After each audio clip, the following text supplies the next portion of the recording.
Amis collectionneurs et autres curieux de la pop culture, bonjour. Je suis heureux de vous retrouver dans cette vidéo où l'on va parler de ces lieux emblématiques qu'étaient les vidéoclubs.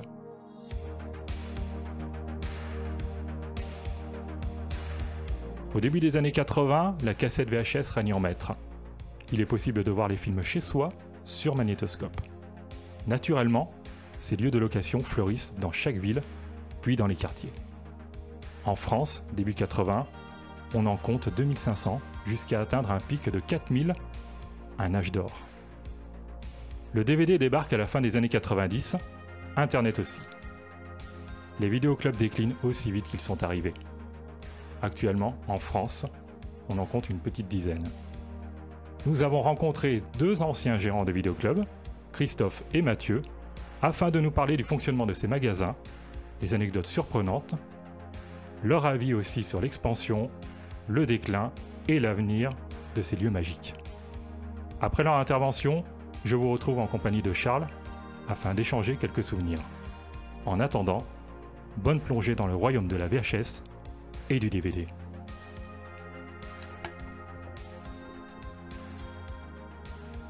C'est parti!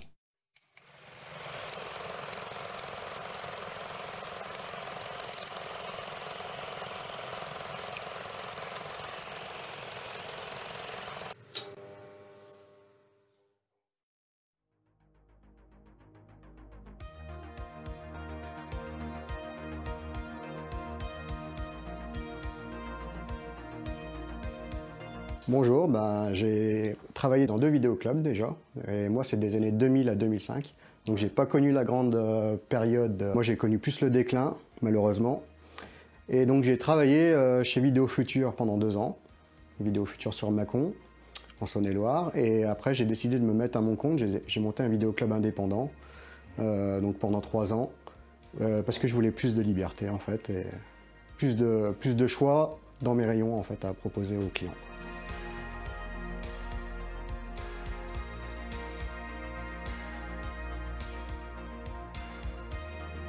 Alors j'ai repris un vidéoclub qui existait depuis une vingtaine ou une trentaine d'années. Je l'ai repris en 2013, janvier 2013, et je l'ai fermé en décembre 2017, donc je l'ai tenu 5 ans. Ce qui est quand même pas mal parce que au moment où j'ai repris ce truc-là, toutes les personnes à qui je parlais du projet me disaient tu tiendras pas plus de 6 mois. Et bon, j'ai fait 5 ans, c'est quand même une petite victoire. Après, perso, je voulais quand même aller jusqu'à 7-8 ans, donc c'est pas tout à fait ce que j'avais imaginé, mais c'est quand même bien supérieur à ce qu'on me disait.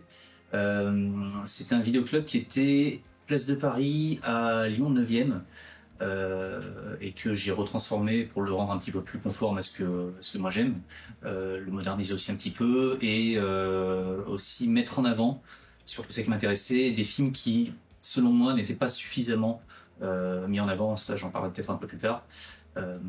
Mais voilà, j'aimais bien l'idée que en 2013, au moment où les vidéoclubs fermaient les uns après les autres, il y en ait un qui aille dans le sens contraire et qui tente un petit peu le truc. L'idée en fait m'est venue plus ou moins lors d'une discussion avec Christophe Lemaire. J'étais dans un festival à Lyon qui s'appelait les Hallucinations collectives, et donc je croise Christophe Lemaire, on discute un petit peu, donc il me parle de Starfix, tout ça. Il me disait qu'en fait avant Starfix, il avait bossé dans un petit vidéoclub et que c'était pour lui un très bon souvenir et tout, et qu'il rêvait en fait de voir aujourd'hui un vidéoclub à l'ancienne qui propose un petit peu de cinéma bis et des films un peu foufou, qui changera un petit peu de tous les trucs habituels qu'on voit partout, quoi. Du coup, je garde ça dans un coin de ma tête et je commence en fait à démarcher des vidéoclubs à Lyon, et je tombe sur celui-ci. Donc la personne en avait clairement ras-le-bol.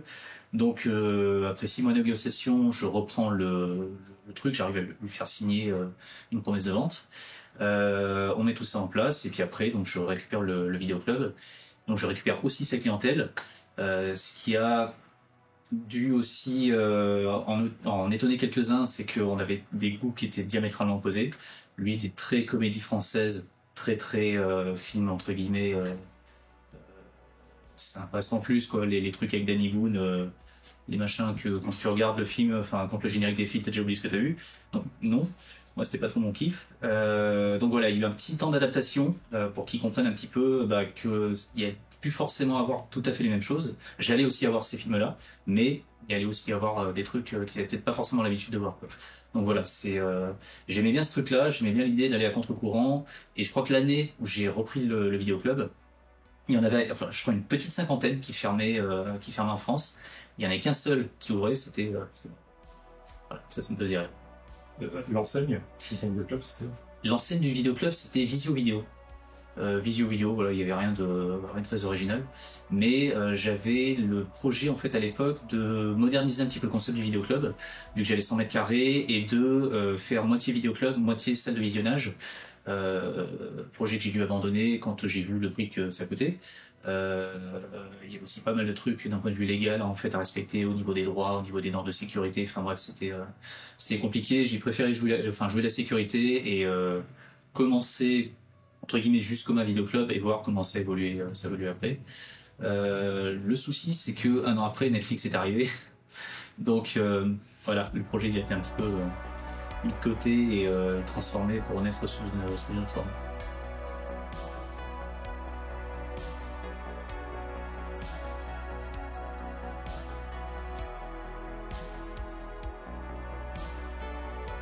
Alors comment je me suis retrouvé à travailler dans ce magasin Vidéo Futur, en fait j'étais un très gros client sur Bourg-en-Bresse. Voilà, donc la patronne en fait du Vidéo Futur de Bourg m'a proposé s'il y aurait un poste qui m'intéresserait de travailler dans un vidéoclub. Je dis bah oui, s'il y a un poste que vous avez à me proposer, ça m'intéresse. Et elle m'a dit bah moi non, mais par contre je peux t'arranger un rendez-vous sur Mâcon parce qu'il cherche un responsable de magasin.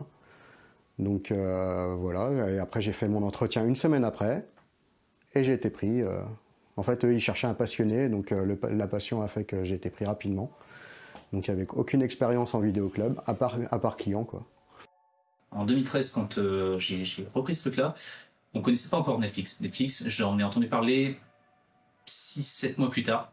J'avais un pote qui était aux États-Unis qui a dit attention, il y a un truc qui s'appelle Netflix qui va arriver, qui va faire mal. Donc moi je vois le truc, je dis oula, chaud. Et à l'époque je travaillais donc avec un distributeur de vidéos à droit locatif qui s'appelait Video News et qui tous les mois en fait nous envoyait un catalogue dans lequel on choisissait un petit peu ce qu'on voulait. Ensuite on payait en fait les films en question, on les recevait et après on les mettait à la location. Voilà, ça c'est si tu respectais la règle des droits locatifs dans les vidéoclubs, ce qui était pas souvent le cas. Moi j'étais un des rares abrutis à respecter le truc de A à Z. Bref, mais du coup voilà, c'est tous ces DVD que j'achetais donc à Video News. Video News, je les avais très souvent en fait au téléphone et je leur disais attention, dans quelques mois il y a un truc qui s'appelle Netflix qui va arriver, qui va faire mal. Donc ça serait peut-être le temps de renégocier un petit peu le truc, de revoir aussi quelques prix à la baisse parce que entre le prix d'un DVD locatif et le prix d'un DVD normal, c'est pas la même chose. Enfin normal, d'un DVD qu'on achète à Carrefour, sur Amazon ou la Fnac, peu importe, c'est du simple au triple, minimum. On en parlera. Ouais, on en parlera. Mais du coup, les personnes en fait à qui je parlais de Netflix à l'époque me disaient non, mais tranquille, ça va bien se passer, il n'y a pas de souci. Quand Netflix est arrivé en octobre ou novembre 2014, je sais plus, d'un seul coup, le chiffre d'affaires s'est divisé par 2. Et ça a été des mois très, très, très compliqués. Le truc, c'est que généralement, quand je perdais entre guillemets un client à cause de Netflix, je ne voyais pas pendant 6 mois, et 6 mois après, tac, il revenait. C'était le temps en fait de regarder un petit peu ce qu'il y avait sur le catalogue, de voir que c'était un petit peu toujours la même chose, et de regarder les nouveautés, d'être déçu par les nouveautés en question, et de se rendre compte aussi qu'ils perdaient pas mal de change. C'est-à-dire que sur Netflix, en fait, c'est un algorithme qui te conseille des trucs, sauf que si tu regardes que de la merde, forcément l'algo il te conseille de la merde, et que moi j'étais là aussi pour les sortir un petit peu de ce truc-là et leur conseiller autre chose, et en particulier des films qui ne sont pas sur Netflix. Donc une fois qu'ils avaient compris ce truc-là, ils revenaient, mais par contre il y avait 6 mois de rien. Et même avant Netflix, du coup, le téléchargement illégal, hein, ouais. Forcément, donc ça fait déjà beaucoup de mal, enfin Internet en général, hein. Ça fait beaucoup de mal déjà au vidéoclub. Internet a fait beaucoup de mal au vidéoclub, mais en vrai, je peux comprendre pourquoi certaines personnes trouve que les vidéoclubs sont devenus très très vite ringards à partir du moment où Internet est arrivé avec le téléchargement illégal, les torrents, émules avant ça, enfin bref. Parce que quand moi j'ai fait des recherches pour reprendre les vidéoclubs et que je suis allé faire mes études et mes dossiers, mes machins, et que je suis allé questionner des gérants et anciens gérants de vidéoclubs, j'ai vu qu'Internet, ça leur passait, mais alors 15 000 au-dessus. Alors, je ne vais pas généraliser non plus, mais alors peut-être que je suis mal tombé, mais les 6 ou 7 personnes que j'ai pu rencontrer, avec qui j'ai pu discuter, par exemple, la personne que j'ai remplacée, c'était limite s'il savait envoyer un mail, quoi. Et vraiment, je n'exagère pas. C'était une des premières fois où je suis arrivé et qu'on a commencé vraiment à discuter par rapport à la reprise. Donc il me sortait le catalogue de Video News et il me disait, tiens, dans toutes les nouveautés qu'il va y avoir le mois prochain, qu'est-ce que tu prendrais? Moi je regarde le truc, je dis bah écoute, ça et ça. Il fait, mais pourquoi tu prends pas ça? Je dis bah parce que je l'ai vu, c'est de la merde. Et il me dit mais bah, en fait la jaquette elle est bien. Je dis mais enfin on choisit pas les films par rapport à une jaquette quoi. Il fait mais comment tu fais? Je dis mais t'as un PC. Enfin, il fait non, le PC c'est juste pour les fichiers clients, là j'ai pas internet. Je dis mais comment tu te renseignes sur les films? Il fait ouais bah par rapport aux jaquettes. Je dis, bon. Et enfin voilà, c'est un exemple parmi d'autres, mais je comprends en fait que le truc est périclité au bout d'un moment parce que face à quelque chose qui te donne l'information tout de suite, qui d'une manière légale ou pas te donne accès au film tout de suite, je comprends que tu n'aies plus forcément envie, un, de déplacer, deux, d'être accueilli par quelqu'un qui apporte forcément les infos que tu cherches, et trois, de repartir avec un truc qui pue la merde, mais qui a une très belle jaquette. Donc voilà, ça se discute.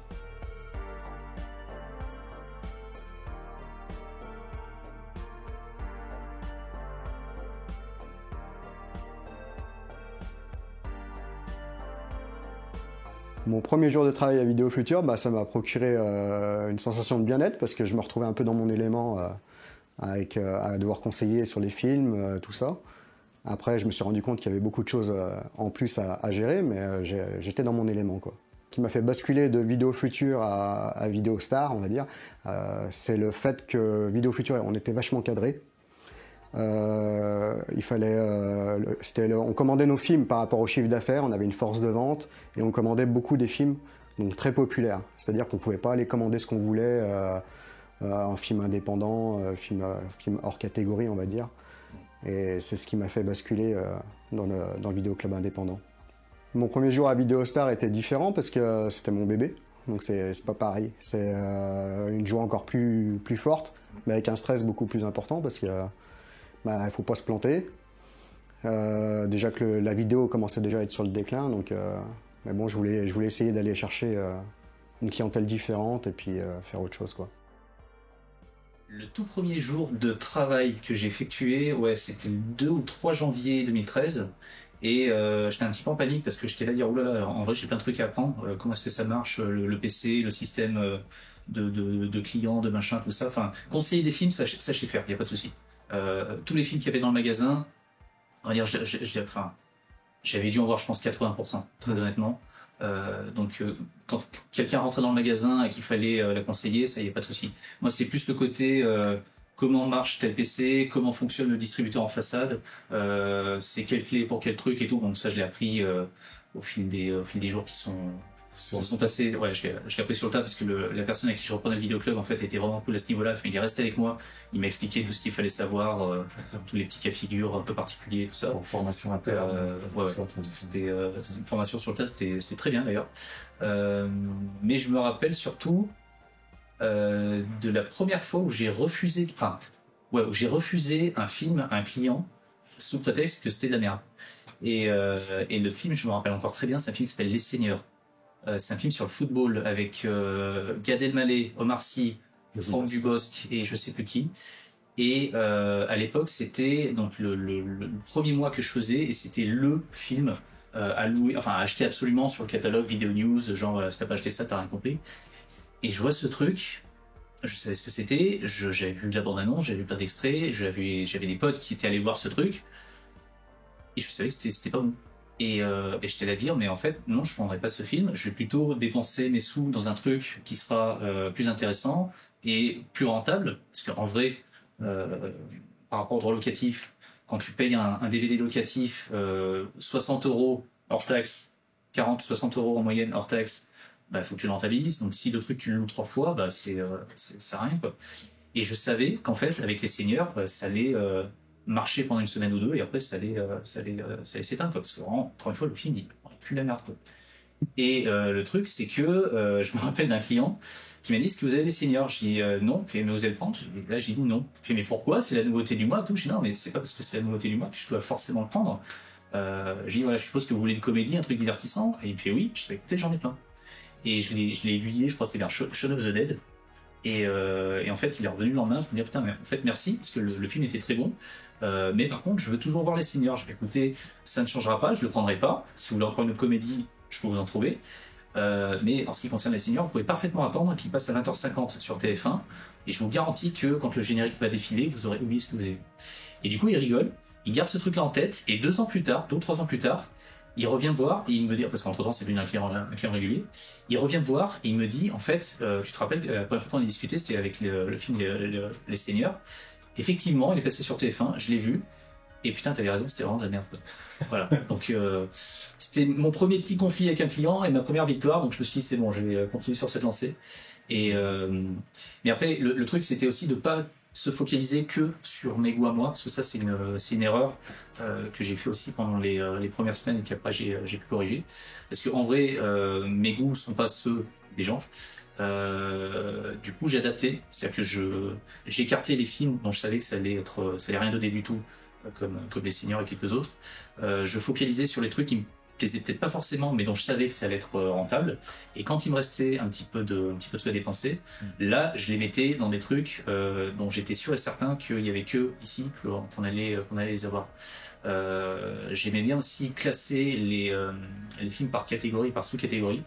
C'est-à-dire que quand je suis arrivé dans le magasin, il y avait juste film pour enfants, policier, drame, thriller, horreur. Et 5 trucs. Et le porno, au fond.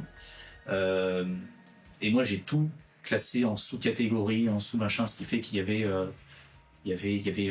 des écriteaux partout dans tous les sens. Alors là, c'est le biopic, là, c'est le film expérimental, là, c'est le documentaire, là, c'est le machin, là, c'est le cinéma bis, là, c'est le truc. Ce qui fait que quand j'avais fini mes petits travaux, même si j'avais pas forcément acheté beaucoup de films entre le début et la fin des travaux, les gens étaient là à dire ah oui, c'est passé quelque chose dans le magasin, il y a eu du changement.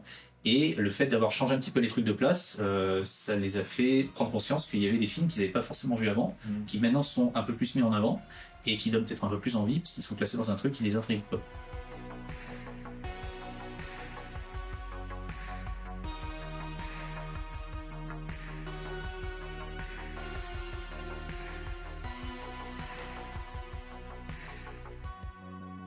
Chez Vidéo Futur, on avait à peu près 1500 à 2000 titres quand même. Donc DVD, un petit peu de VHS, on connaissait déjà la fin de la VHS. À peu près 2000 DVD. Et grand maximum. Et quand j'étais chez Vidéostar, donc là j'avais tapé un peu plus haut, on était à 2500 titres. Par contre, on faisait pas du gros, c'est-à-dire qu'on n'avait pas un titre en 10 exemplaires, on allait faire du 2 ou 3 exemplaires pour certains titres, et puis les autres, on les avait peut-être qu'en un seul exemplaire. Mais bon, c'était des films un peu plus rares ou qui seraient moins demandés, qui seraient demandés par une clientèle plus appropriée, quoi. Alors le coût des VHS, je m'en rappelle plus. Je sais que le DVD, le coût des droits locatifs, ça pouvait aller de 30 à 80 euros. Tout dépendait. Alors moi, chez Vidéo Futur, par exemple, on avait des forces de vente et c'était en fonction du chiffre d'affaires du magasin. Donc plus on achetait, plus on faisait du chiffre d'affaires, plus on avait des réductions sur les films. Donc ça pouvait descendre à 30 euros. Et autrement, il fallait compter jusqu'à 80 euros un film, quoi. La location d'une nouveauté, je crois que ça devait être 3 ou 4 euros, je ne me rappelle plus bien exactement, ça date un peu maintenant. Mais c'était pour 24 heures à 48 heures. Et après, on faisait la location plus longue sur une semaine, il me semble. Je crois que ça devait être quasiment au même prix, ou alors on faisait un en plus, je ne me rappelle plus comment on faisait exactement. La journée type que je pouvais avoir dans le vidéoclub, c'était grosso modo, c'était quasiment toujours la même chose en fait. C'est que j'arrivais le matin, j'ai récupéré les DVD qui m'étaient rendus dans la boîte aux lettres. J'avais un petit système où tu pouvais déposer le truc à n'importe quelle heure. Je faisais mes retours clients sur l'ordinateur, donc après je rangeais les DVD à leur emplacement, je vérifiais qu'ils étaient pas rayés ou quoi, tout ça. S'ils étaient rayés, ce qui arrivait quand même rarement, j'appelais la personne pour dire de faire gaffe. Les DVD qui m'étaient loués, mais qui étaient rendus dans la boîte aux lettres, alors qu'en vrai, il fallait mettre sur le distributeur en façade, qui était genre à 60 cm sur la gauche. Je le faisais moi, tu vois, pour que la personne évite de payer, des fortunes considérables parce qu'elle s'est juste trompée d'endroit où on mettre le truc. Après, je prenais aussi la personne et alors, attention, remettez bien le film dans la machine si vous l'avez pris dans la machine, parce qu'en vrai, le compteur il continue, quoi. Donc voilà, je faisais ça. Après, je me renseignais un petit peu sur ce qui se passait en fait dans le milieu du cinéma, quoi. Enfin, quelles sont les prochaines sorties, qu'est-ce qui va sortir en DVD, qu'est-ce qui va sortir en Blu-ray, est-ce que le film aura les droits locatifs, est-ce que. Donc je passais beaucoup de temps en fait à faire des recherches. Et une fois que j'avais fini ça, généralement c'était le 11h, 11h30, donc là c'était la sortie des écoles des gamins, donc du coup les parents venaient me louer un truc et tout, donc là j'ai une petite vague de personnes qui prenaient les films. Après j'avais la pause à midi, et l'après-midi je faisais soit du rangement, soit je discutais avec des clients, du nettoyage, enfin c'était autant le matin c'était toujours pareil, autant l'après-midi c'était très variable selon qui tu pouvais avoir dans le magasin. Selon si la personne était bavarde ou pas, selon si elle voulait des trucs très rapidement ou si elle était là un petit peu pour flâner, pour discuter, pour apprendre ou quoi. C'était variable, quoi. Après, je pense un petit peu comme tous les commerçants, on avait des clients un peu particuliers, et moi je sais pas pourquoi j'ai jamais réussi à comprendre. C'était le samedi, passé 17h30, 18h. Je sais pas pourquoi, mais à cette heure-là, tous les psychopathes, fous, schizophrènes, maniaques, obsessionnels, enfin bref, ils venaient tous chez moi, tu vois, et quand on avait un ou deux, tu vois, c'était gérable, mais ça m'est arrivé 2-3 fois qu'ils arrivaient quasiment tous en même temps, chacun en fait avec son délire propre, et là tu vois, faut gérer le truc, et là ça passe maintenant. Mais c'est marrant. Moi, tout dépendait de la qualité du film, c'est-à-dire que si le film c'était un truc vraiment obscur, j'en prenais qu'un seul, et je le mettais dans le rayon des trucs un peu moins connus. Si par contre c'était quelque chose qui était très attendu, j'en prenais 2 voire 3. J'en prenais un pour le magasin, j'en prenais un en Blu-ray pour le magasin aussi, et j'en prenais un autre pour le distributeur en façade. Sachant que le distributeur en façade, c'est une clientèle qui n'a rien à voir avec celle du magasin. C'est des gens que je voyais jamais. C'est des gens qui n'ont pas envie de te parler. Tu vois, ils louent leur truc à 4h du matin, 3 fois sur 4, c'est un porno, tu vois. Mais vraiment, il n'y a pas de contact. Et tu dois en fait apprendre à comprendre leur goût. Donc tu regardes l'historique, tu vois ce qui a été loué, ce qui n'a pas été loué. Et après, tu mets sur le distributeur ce que tu penses être leurs attentes, quoi. De temps en temps, je tentais des petits trucs, des petits machins, voir si ça marchait ou pas, des fois oui, des fois non, tu vois. Mais je m'arrangeais pour que quand il y a une grosse sortie, il y ait quand même un truc en fait sur le distributeur pour voir un petit peu ce qui se passe. Après, il y a des films où je savais pertinemment que il allait absolument rien se passer, quoi. Et après, pour la blague, je le mettais, je voyais qu'il se passait rien, puis du coup, je le remettais dans le magasin. Et des fois, j'en prenais même un 4e, parce que j'avais un très gros client qui passait une fois par mois et qui m'embarquait une bonne trentaine de DVD, une bonne quinzaine de Blu-ray.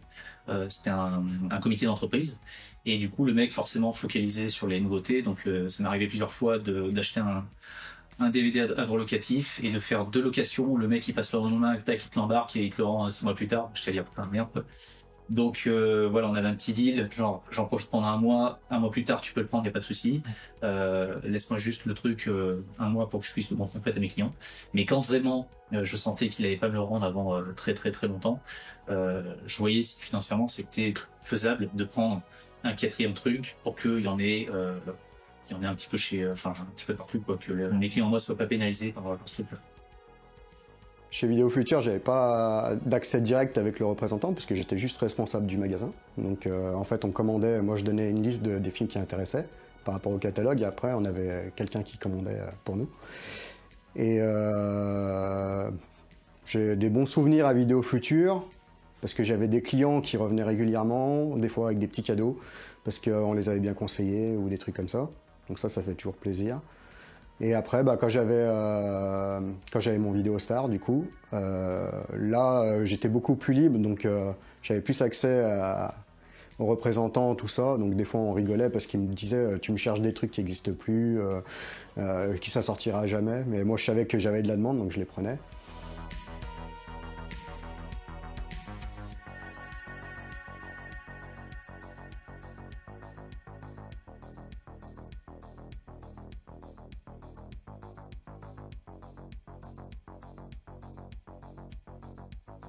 J'ai eu des clients, un couple de retraités qui venaient souvent, qui aimaient bien les films anciens quand même, mais qui ne connaissaient pas, par exemple, Clint Eastwood. Eux, Clint Eastwood, c'était western, et voilà, ils sortaient pas de là. Et ils jouaient beaucoup des films d'Agatha Christie, des trucs comme ça.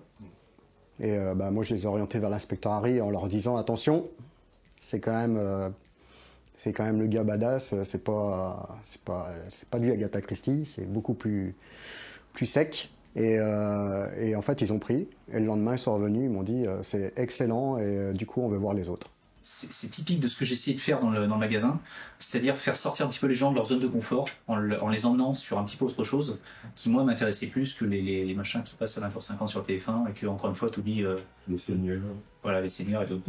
J'avais une cliente qui avait la petite trentaine, qui était maman, tout ça, qui avait 2 gamins et qui venait en fait tous les samedis me louer des trucs en fait avec ses gosses.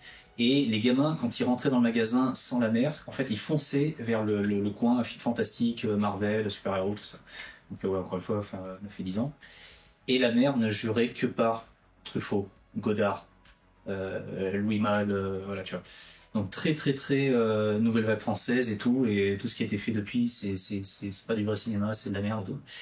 Et quand moi, j'essayais de lui expliquer ce qu'était le cinéma de genre au sens large, je voyais que vraiment ça ne matchait pas, quoi. Ça ne matchait pas du tout, et connaissant ses goûts, encore une fois, je dis mais tu devrais t'intéresser à ça, là il y a des trucs qui sont potentiellement aussi intéressants pour toi, et à chaque fois c'était non, la science-fiction, là tous ces films avec des monstres et tout, c'est nul et tout. Je dis non, la science-fiction c'est pas des trucs avec des monstres. Fait mais si, les films d'horreur dans l'espace et tout, tout était mélangé, tu vois, c'était... Et en fait, je me suis rendu compte que, de 1, elle mélangeait tout, mais que de 2, en fait, elle n'avait juste rien vu de ces films-là. Et pendant 6 mois, vraiment, j'ai fait du forcing en disant, ça serait bien que tu regardes ce film, ça serait bien que... Et pendant 6 mois, c'était non, ça m'intéresse pas. Ça m'intéresse pas. Au bout d'un moment, j'arrive à la coincer en lui disant, voilà, je lui parle d'un film, et je lui dis, mais ce film m'a main coupée, que le truc il est pour toi, et que si jamais vraiment ça ne marche pas, je te rembourse la location, il n'y a pas de souci, mais obligé, ce film tu vas l'adorer, quoi. Le film c'était Morse, un film de vampire suédois, que moi j'adore, qui à mes yeux en fait peut-être même le meilleur film fantastique sorti ces 25 dernières années. Et petite histoire aussi, c'est le film que j'ai le plus loué dans le vidéoclub. Tu vois, c'est même pas Avatar, c'est même pas Les Ch'tis, c'est même pas tous ces trucs-là. Le film que j'ai loué mais des centaines et centaines de fois, c'est Morse. Et donc elle l'avait pas loué. Parce que tu le recommandais. Parce que je le recommandais. Parce que je le recommandais, et d'autres personnes aussi en le voyant disaient putain il est là enfin, je le cherche et tout, donc je le prenais. Mais quand je voyais que la personne était soit intriguée, soit ne le connaissait pas, j'essayais de faire un petit peu j'ai promouvoir un peu le truc, quoi. Et donc j'arrive à le faire louer à cette personne qui me dit ouais, je sais pas si ça va plaire à mes enfants, tes enfants c'est peut-être un peu tôt, mais par contre regarde-le avec ton mari, ça devrait passer, quoi. Le lendemain, c'est le mari qui me ramène le film en me disant voilà, je suis désolé, en fait, elle s'est endormie devant, mais en même temps c'était le deuxième film qu'on regardait, c'était 2h du matin et tout, mais elle est dégoûtée parce qu'elle a vu que la moitié, et là je dois rendre le film et tout, mais en vrai elle veut trop savoir comment ça finit, mais elle a adoré, en tout cas la moitié qu'elle a vu, quoi. Donc elle repasse un petit peu après, et elle me dit voilà, j'arrête pas de penser au film, je suis allé l'acheter à la Fnac, j'ai pu voir le film en entier, et effectivement, tout ce qui moi me faisait peur, c'est-à-dire les scènes entre guillemets, enfin pour elle, gore avec plein de sang partout machin, sont pas si gore que ce que ça laissait présager. C'est-à-dire que dans le Morse, à chaque fois qu'il y a un truc violent, soit la caméra se détourne, soit ça dure une fraction de seconde, mais c'est suffisamment pour que tu comprennes en fait ce qui se passe sans que ça soit trop graphique et trop impressionnant. Et paradoxalement, en fait, les scènes les plus horribles dans Morse sont celles qui sont les plus poétiques. Et c'est comme ça aussi que je lui vends le truc, en disant voilà, ne crains pas par rapport au pitch que tu peux lire sur des vampires, tout ça, c'est pas que ça. Et elle m'a dit voilà, le film, effectivement, c'est un chef-d'œuvre, donc je l'ai acheté et je le conseille, parce que vraiment, en vrai, t'avais raison. J'ai dit bah écoute, très bien, on va pas s'arrêter là, tu vas prendre ce film-là. Et là, je lui sors Freaks, The Browning, tu vois, les années 30, et elle me dit mais qu'est-ce que c'est que ça? Alors déjà, Victoire, parce que dans ma tête, moi, j'étais persuadé qu'elle connaissait, tu vois, parce que c'est gros classique du cinéma, et j'ai vu encore une fois que le cinéma de genre c'était non, quoi. Et j'ai dit bah, très bien, voilà. En plus le film fait 1 heure, c'est un film en noir et blanc et tout, ça va très vite, c'est très beau. Celui-là tu peux le regarder avec tes enfants, je pense. Et elle me dit ouais putain, mais mes enfants, truc en noir et blanc et tout, mon mari va dire mais qu'est-ce que c'est que ça? Je dis non, regarde. Le lendemain matin elle revient, elle fait putain c'est un chef-d'œuvre. C'est un chef-d'œuvre, et même chose, je vais l'acheter parce que c'est un des plus beaux films que j'ai eu. Et j'ai dit, écoute, je t'ai montré ce qui est pour moi un des derniers chefs-d'œuvre du cinéma de genre. Je t'ai montré là un des tout premiers. Bah maintenant, je vais montrer tout ce qui est au milieu. Et là, elle fait, ok, d'accord, c'est bon, j'arrête de lutter, tu vois. Mais entre ce moment-là et le commencement du truc, il s'est écoulé 6 mois, tu vois. Pendant 6 mois, j'ai vraiment ramé comme un connard à essayer de lui expliquer pourquoi c'était bien. Et il a fallu 6 mois pour que le truc se débloque. Mais après ce moment-là, il n'y a plus aucun souci. Et en fait, elle a découvert plein de trucs qu'elle aurait jamais voulu voir avant parce qu'il y a cette espèce de blocage qui partait de rien. En plus, c'était juste, non, le cinéma, enfin, hormis la nouvelle vague, ça n'est pas intéressant. Et moi, je t'ai dire, non. C'est Je viens de le prouver, quoi. une vraie satisfaction seulement. Ouais, ça c'était. C'est la base, du coup, c'est le conseil, quoi. C'est ça. Ça, c'est ce qui a été perdu, quoi. Oui. Majoritairement, ce qui faisait que les personnes venaient dans le magasin, c'est je pense, par rapport au choix de films qu'il pouvait y avoir, par rapport aux petites raretés, ce genre de trucs, mais c'est aussi par rapport au conseil. C'est-à-dire que c'était très rare qu'une personne rentre, prenne un film, merci, au revoir, et se va. À chaque fois, je prenais le temps de poser des questions, de discuter, d'aiguiller un petit peu, de conseiller.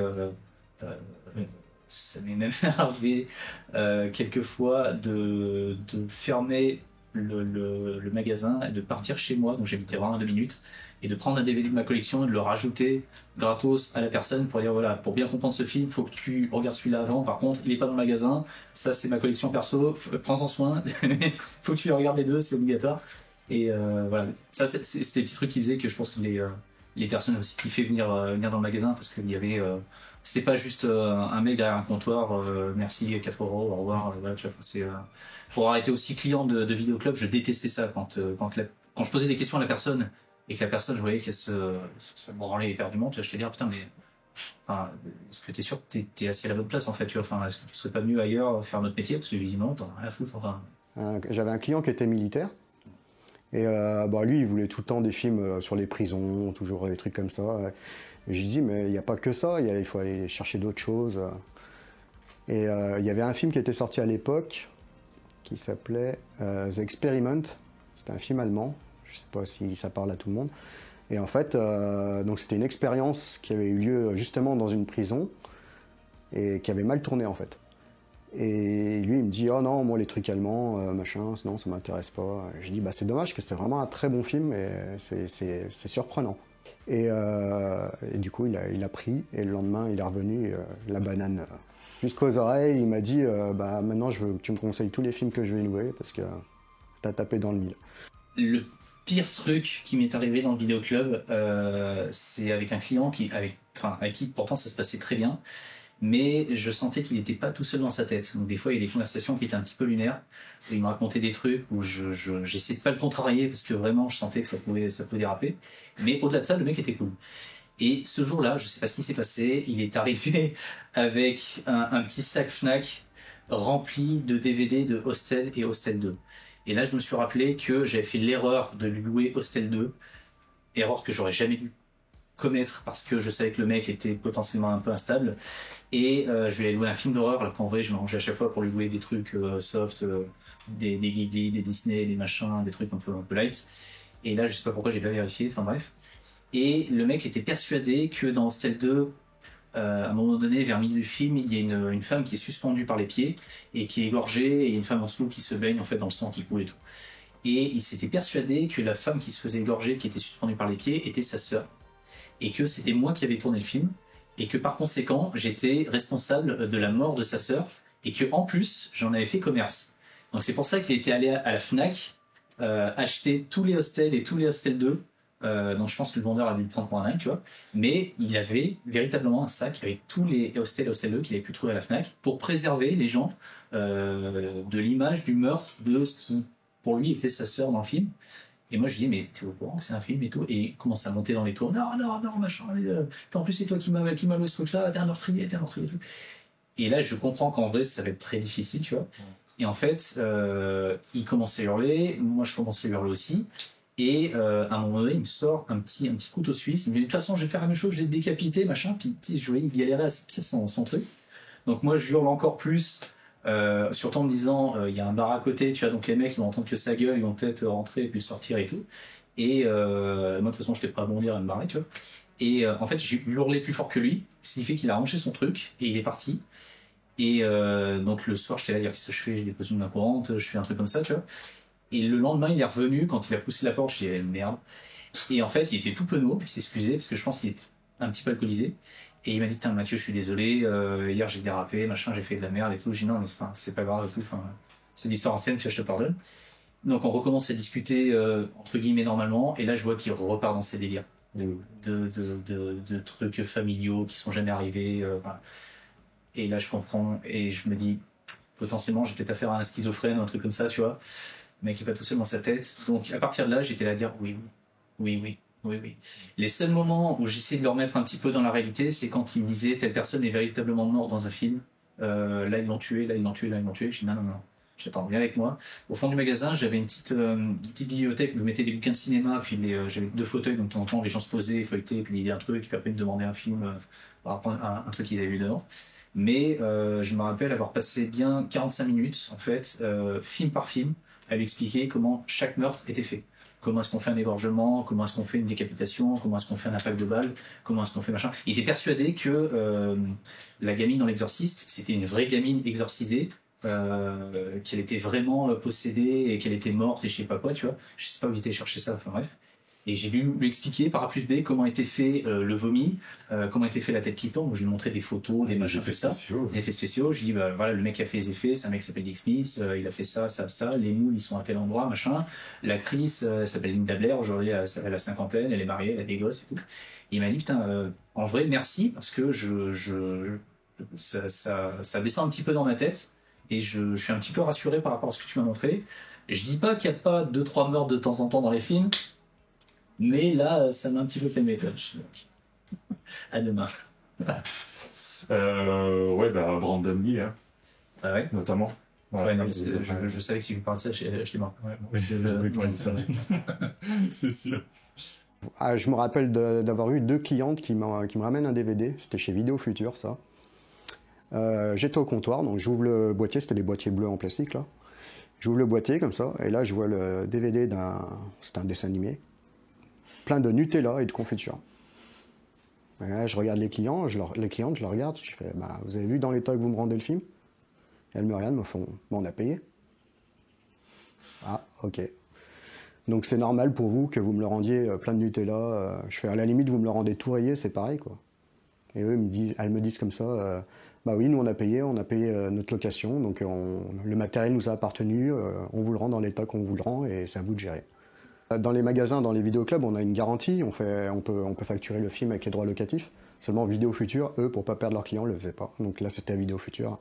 Je pouvais pas me permettre de demander une caution, d'encaisser une caution ou quoi que ce soit. Ils le faisaient pas, ils faisaient peur aux gens, mais ils le faisaient pas. En tout cas, moi, chez Vidéo Futur, je l'ai jamais vu. Donc, moi, si j'avais été à mon compte, ça aurait pas été pareil. J'ai pas mal de clients qui sont maintenant devenus des copains.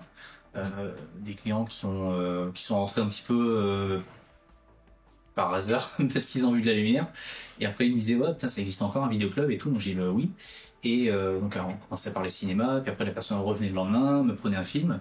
Ce que j'essayais de faire dans ces cas-là, quand la personne était cool, c'était de lui proposer vraiment un film qu'elle ne connaisse absolument pas, mais dont moi je savais, en discutant un petit peu en amont avec elle pour cerner un petit peu ses goûts, que ça allait vraiment faire une espèce d'électrochoc, et que la personne allait arriver le lendemain avec des yeux comme ça, genre putain qu'est-ce que c'était que ça, quoi. Et 9 fois sur 10 en fait ce qui se passait. Et après donc on commençait à se voir assez fréquemment, donc la personne passait quasiment toutes les semaines, voire même des fois tous les jours. Et après donc elle commençait à rattraper pas mal de films qu'il y avait dans le magasin, puis après, au fait, de fil en aiguille, c'est devenu des potes, et il y a pas mal de mes potes aujourd'hui qui sont en vrai des anciens clients du club. Voilà. Autre truc, en fait, qui fait que j'ai pas vraiment de regrets sur cette période. Alors, je peux en avoir par rapport à des trucs, en fait, que j'aurais peut-être dû gérer différemment, ou j'aurais peut-être dû prendre un peu plus en considération le fait que Netflix allait faire très mal. Mais là où par contre j'ai aucun regret, c'est que ce vidéoclub m'aura permis de rencontrer énormément de personnes, et notamment des personnes que j'aurais pas forcément pensé croiser un jour dans ma vie, parce que ça me semblait genre absolument inaccessible. Et un jour en fait je m'emmerdais, parce que vraiment ce jour-là il y avait absolument personne. J'ai traîné sur YouTube et j'ai commencé à regarder un petit peu ce qui se faisait en matière de critique de films, et surtout de critique de cinéma bis. Et j'ai vu que, enfin en tout cas à l'époque, il y avait personne qui faisait ça. Et j'ai appelé un copain et je lui ai dit, bah tiens, en fait, étant donné qu'il y a potentiellement une place à prendre, est-ce que ça te dirait pas qu'on fasse un truc dans le vidéoclub, enfin, parce que le décor est déjà tout prêt, quoi. Il m'a dit, bah, ouais, banco, c'est bon, on le fait. Donc on a tourné ça dans le vidéoclub pendant 1 an ou 2, je crois. Et un petit peu à la fleur au fusil, et puis en fait, bah, ça a pris.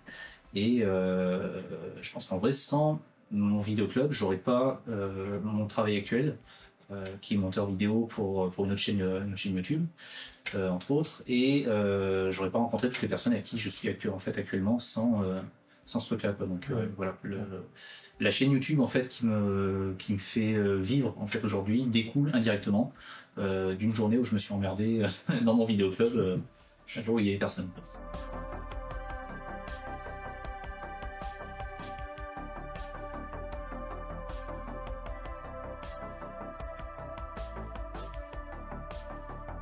À l'époque, le fait de pouvoir revoir des films et de ne pas être tributaire d'une rediffusion en salle, c'était une révolution, quoi. C'est pour ça qu'il y avait des vidéoclubs en fait à chaque coin de rue, c'était que enfin on pouvait revoir des films chez soi autant de fois qu'on le voulait et même faire des copies du film en question sans avoir le besoin d'attendre que le cinéma du coin en fait repasse le film qu'on veut voir depuis des années, quoi.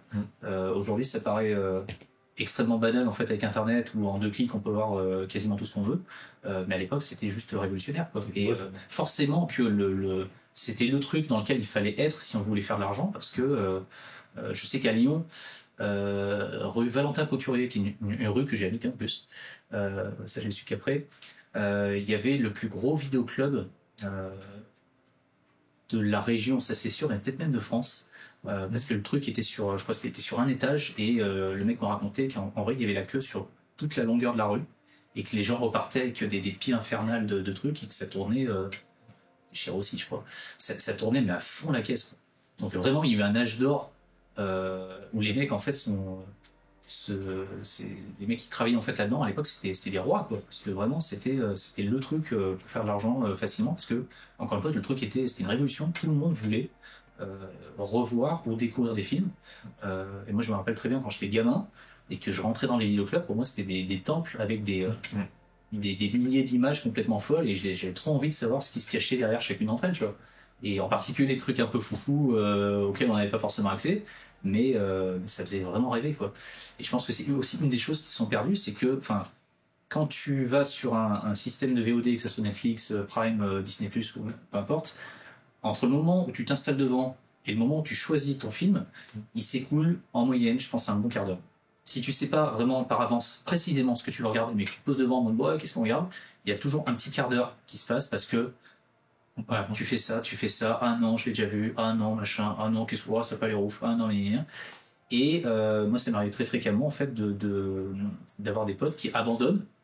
Parce que, en vrai, il faut s'occuper des gosses, il faut se lever tôt le lendemain matin, tu vois, et si le film il fait 2h30 et que quand t'es avec ton truc dans la main, il est déjà 21h30, c'est mort, tu vois.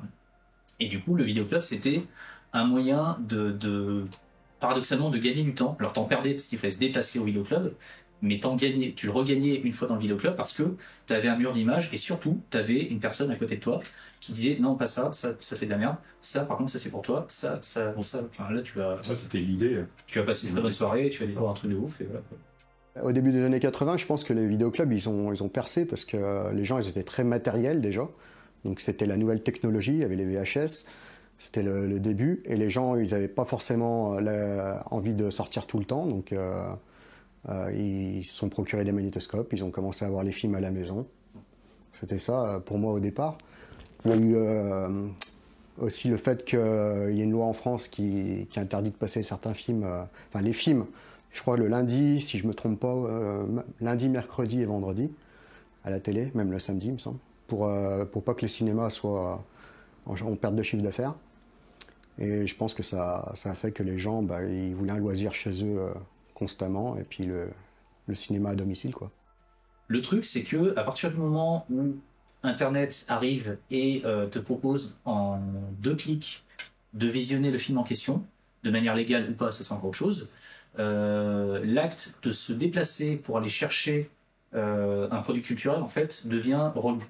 Dans le sens où il faut faire l'effort de Alors qu'en vrai, se lever de son lit, faire 2 mètres, cliquer, tac, t'obtiens le truc et tu regardes le film, tu gagnes du temps, quoi. Donc je comprends en fait, je comprends ce truc-là qui a fait que, alors c'est une des raisons, c'est pas non plus la raison principale, qui ont fait que les gens se sont désintéressés petit à petit des vidéoclubs parce que le côté pratique d'internet a pris le dessus, quoi. Le problème c'est que ok, c'est facile, mais par contre on perd aussi tout l'aspect culturel et l'aspect convivial du truc avec un lieu dédié vraiment à une rencontre entre cinéphiles, entre gens qui veulent découvrir, et une personne en fait qui est là aussi pour les conseiller, pour leur éviter de se planter, de perdre du temps, de perdre leur argent, en leur faisant aussi découvrir des trucs auxquels ils n'auraient pas forcément pensé, quoi. Une des choses aussi, et je crois que je l'ai mentionné tout à l'heure, qui ont fait que les vidéoclubs se sont petit à petit cassés la figure, c'est aussi le fait que les personnes qui se sont jetées là-dedans à fond quand le truc a vraiment explosé en 70, début 80, c'est que ils n'ont pas forcément su se remettre un petit peu à jour par rapport à Internet, et encore une fois, alors peut-être qu'après je suis mal tombé, mais la majorité des personnes que j'ai pu rencontrer connaissaient très très mal Internet et ne comprenaient pas pourquoi cet âge-là était en train de se casser la figure, et ne voyaient pas l'intérêt de se moderniser un petit peu, de se remettre un petit peu en question par rapport aux habitudes de consommation, aux conseils qu'ils pouvaient apporter, tout ça. Et la plupart des personnes que j'ai rencontrées, c'était des personnes qui avaient déjà baissé les bras et qui se contentaient en fait de râler sur la clientèle qui se barrait. Mais anecdote supplémentaire, au moment de reprendre le vidéoclub, j'étais en train de prendre en photo en fait tous les trucs à droit locatif pour faire une liste. Et donc le gérant qui allait bientôt partir en fait faisait une espèce de pot de départ avec ses potes, donc ils étaient tous autour du comptoir en fait avec une bière à la main. Et là je me rappelle, il y a un petit couple en fait qui rentre et ils font bonjour. Et là il y a un gars qui était je pense à 2 grammes, il descend de son tabouret, il arrive en fait vers le petit couple qui n'a jamais vu de sa vie je pense. Et le mec il fait ouais, vous en pensez quoi, Sarkozy là qui s'augmente 40%, scandale ou quoi là? Et le couple ils sont regardés, ils ont fait au revoir, et ils sont repartis. Et le gérant, il me regarde, il fait putain, mais merde, pourquoi il rentre pas et tout? Je dis mais bordel de merde, enfin, normal qu'il rentre pas, enfin, c'est pas un vidéoclub, c'est un bar PMU, ton truc, donc vire tes potes là, et tu les kicks, il y a un bar à 10 mètres sur la droite, et c'est bon, quoi, c'est pas bon endroit. C'est fou. Voilà, donc Internet, en fait, c'est une des causes, mais c'est pas non plus la cause. Enfin, faut tempérer un petit peu le truc.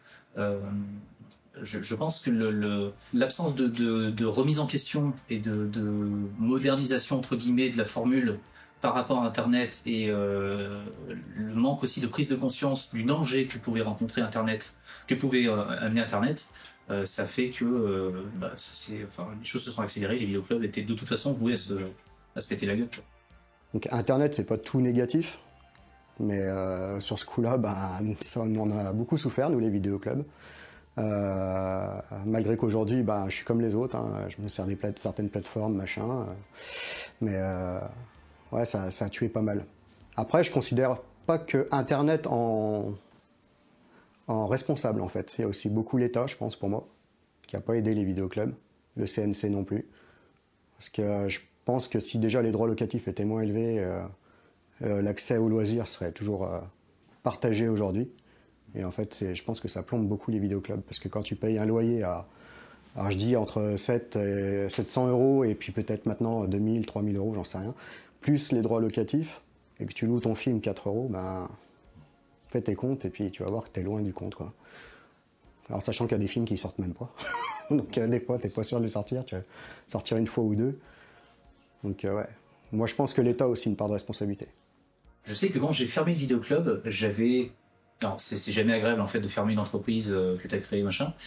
Mais moi, c'était un petit peu délicat parce que j'étais à Lyon et j'avais plein de personnes qui me disaient non, mais en fait, tu n'as pas le droit de fermer un vidéoclub dans la ville qui a inventé le cinéma, quoi.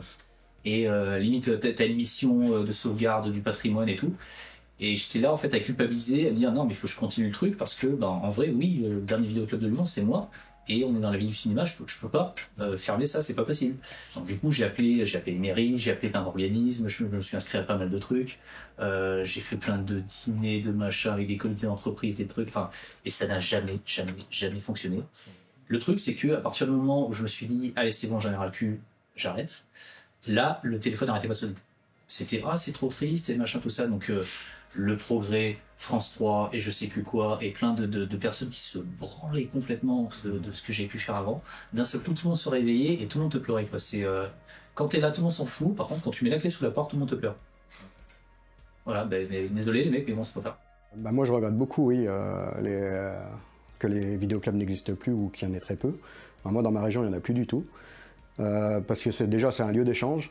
Donc, il y avait aussi bien le conseil, la critique, on débattait beaucoup des films et tout. Aujourd'hui, sur les plateformes, c'est pas la même chose. Donc, ça va se critiquer sur les réseaux sociaux.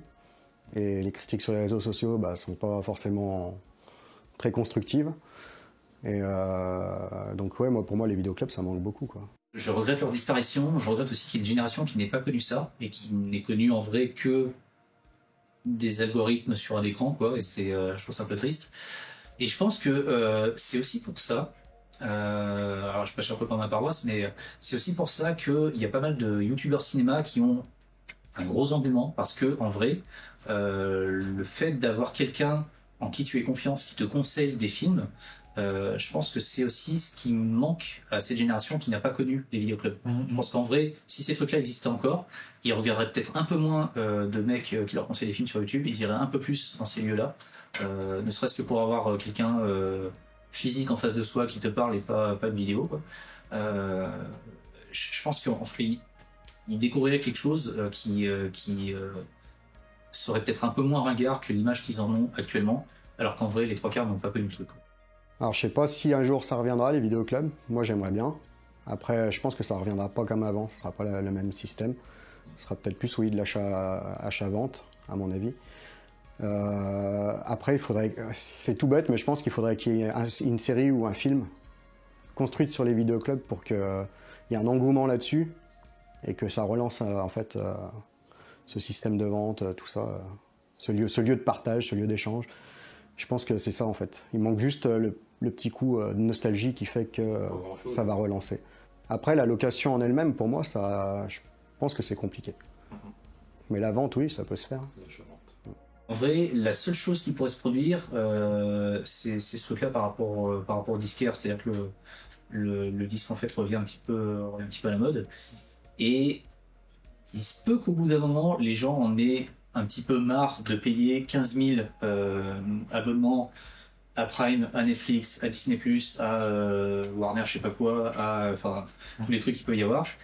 Et si, en plus de ça, ils ne trouvent pas les films qu'ils veulent sur toutes ces chaînes de streaming, qui se disent merde, en fait, au bout d'un moment, ça sert à rien que je paye pour un truc en fait qui me propose pas ce que je veux, et qu'en plus j'en paye 5 ou 6 par mois, quoi. Donc stop, je vais commencer à faire ma propre collection de ce que j'ai envie de voir, et en plus je vais avoir le film éternellement. Je vais avoir le film en fait chez moi, et pas juste temporairement sur un truc qui va, sans prévenir comme ça, décider de supprimer le jour. Le petit mot pour la fin, ça va être pour vous. Merci de m'avoir pris contact avec moi pour parler des vidéoclubs, parce que ça replonge dans la nostalgie et ça fait plaisir de pouvoir échanger là-dessus. Et puis voilà.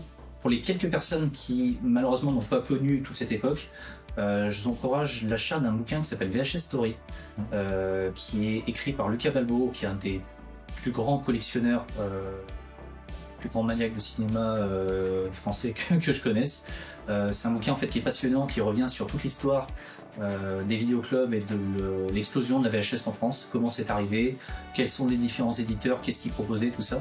Et même pour quelqu'un qui n'a pas connu le truc, je trouve que ça retranscrit vraiment une espèce de folie furieuse qu'il pouvait y avoir en fait à l'époque, et qui est aujourd'hui à mon sens totalement perdu.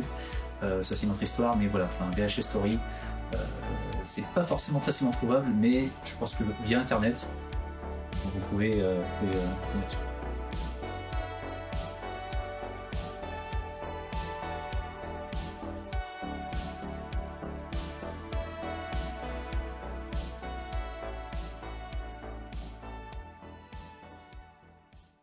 Eh bien, comme convenu, me voici avec Charles, après les interventions de Christophe et de Mathieu. Salut tout le monde. Voilà, un plaisir de retrouver Charles et puis de parler, comme d'habitude, et de pouvoir parler donc de souvenirs de vidéoclub, donc bien sûr. Avant de commencer, du coup, je rebondis sur ce qu'a dit Mathieu juste avant, en conclusion. Il vous parlait du livre de Lucas Balbo, en fait, VHS Story.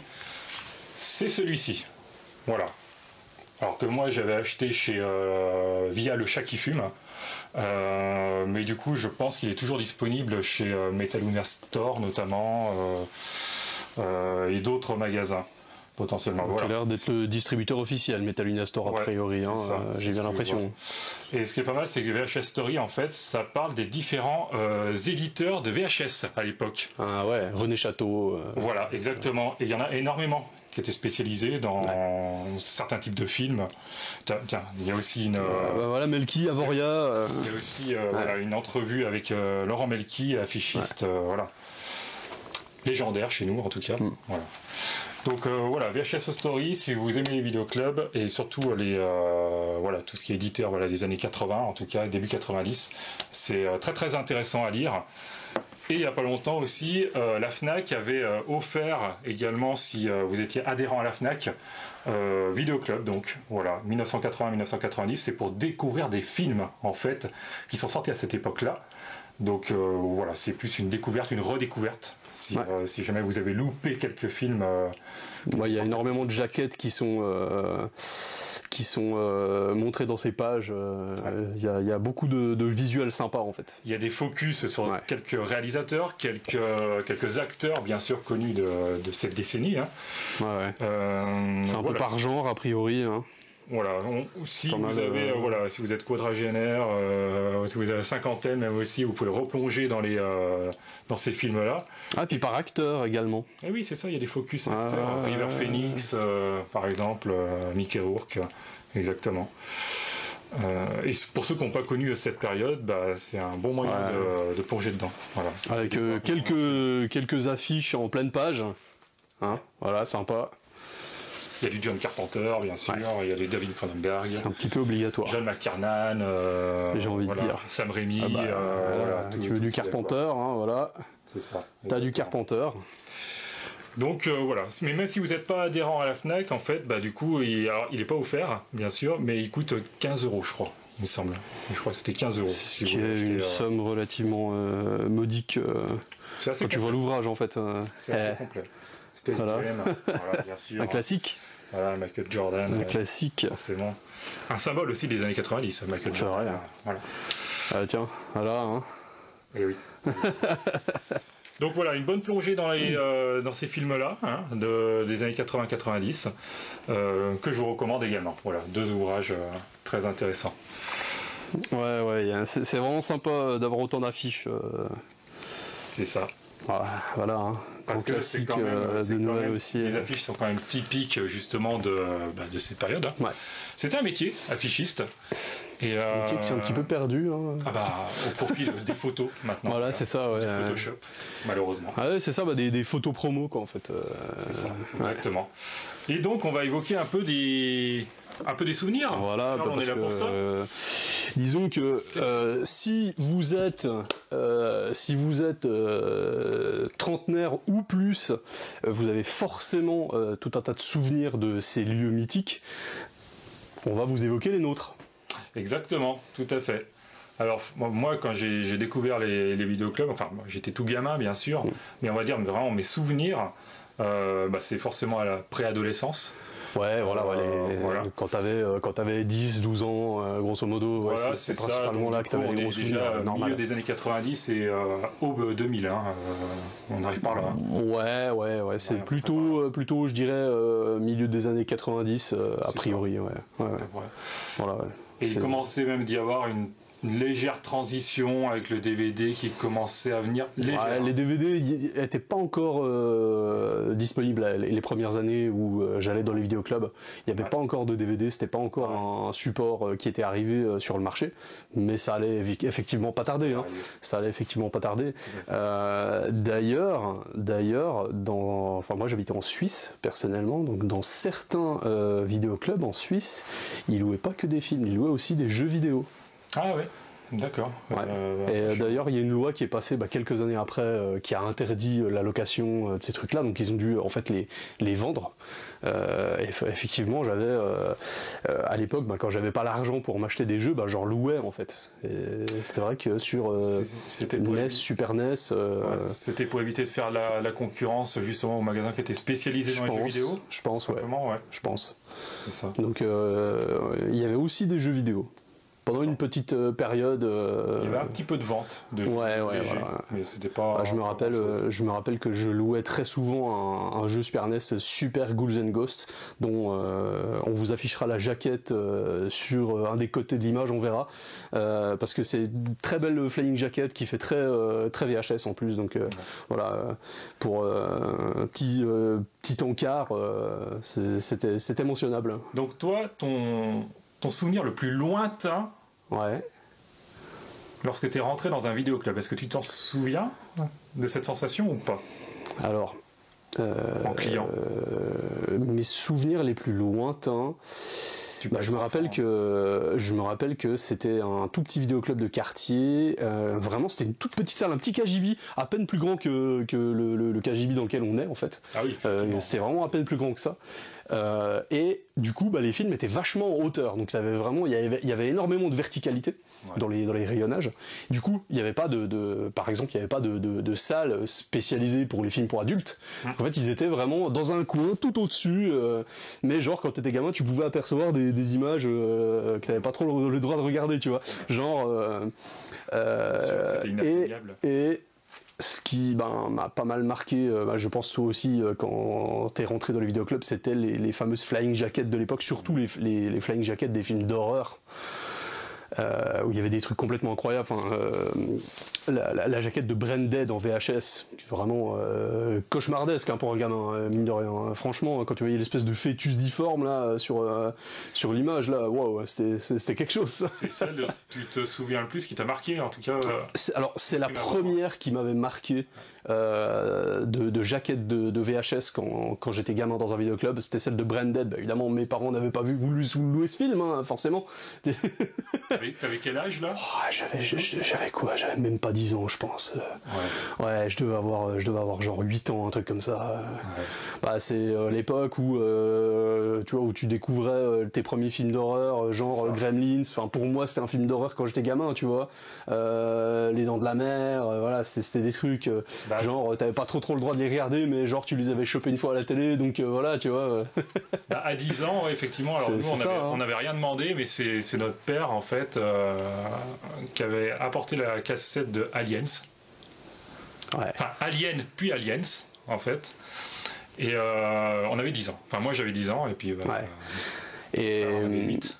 Alors ça, je me rappelle que Aliens a pendant très longtemps été un fantasme pour moi quand j'étais gamin, parce qu'en fait c'était un film, j'entendais pas mal mon père en parler, parce que il adore cette franchise, en fait, surtout le premier de Ridley Scott, c'est surtout celui-là qui l'a marqué en fait.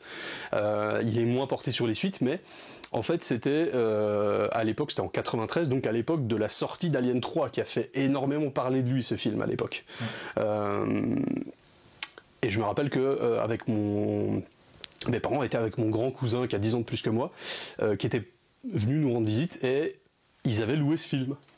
Donc Alien 3, et en fait moi évidemment j'avais pas le droit de le regarder, donc en fait moi j'étais bloqué dans ma chambre et j'entendais des bruits qui provenaient du salon, et je me disais mais j'ai trop envie de le voir ce film, en fait il a l'air incroyable. Et genre de temps en temps j'ouvrais la porte et j'entreapercevais le petit écran de télévision qui était à l'autre bout du salon, et genre je guignais comme ça, et des fois je me faisais choper, mais c'est un truc, il voulait absolument pas que je vois ce film, et a raison en fait, parce que genre quand t'as 8 ans, va expliquer à un gamin de 8 ans ce qu'il est en train de voir, c'est compliqué, quoi, tu vois. Surtout Alien 3, il y a des thèmes un peu mais ça m'avait complètement marqué, ce truc là, et en fait ce qui m'avait traumatisé, c'était le fait de ne pas pouvoir assister à la projection du film, du coup, parce qu'en vrai j'étais là, mais j'ai envie de le voir, le film, quoi, et ça m'avait grave ça m'avait vraiment hyper déçu de pas pouvoir le regarder avec eux, quoi, en fait. Et donc Du coup, toi c'était Branded, du coup les affiches t'avaient marqué, moi c'était... la première, on va la dire. première. Vraiment celle qui me revient le plus. C'était classé par genre, effectivement, on était vraiment sur de l'horreur, je me souviens, moi j'étais vraiment attiré par ce... Pareil, je pense, tout de suite. tout le monde. Et pour le coup, moi c'était Evil Dead 2. La jaquette de Evil Dead 2. Alors celle-ci, effectivement, la jaquette de Evil Dead 2 avec le squelette qui te regarde, effectivement, celle-là, je l'avais vue. Il y avait Street Trash, il y avait Bad Taste, il y avait... alors Bad Taste, moins dans le vidéoclub que je fréquentais pour le coup, mais... Ouais, oui, je m'en souviens bien.